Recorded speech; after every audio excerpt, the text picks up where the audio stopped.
Con bé bay kìa Hưng. Con bé bay kìa Hưng. Con bé bay kìa Hưng.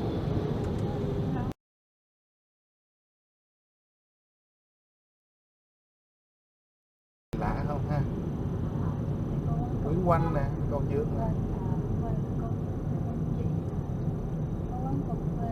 Có ăn ở nhậu á, cà phê Luna á anh. Quán cà phê đó bực chứ bỏ xe hơi được đấy.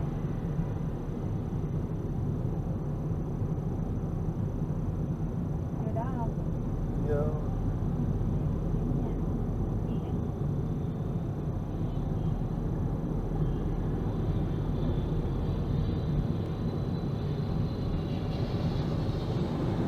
Con bé bay kìa Hưng. Ở đó, chợ Bãi Đá luôn.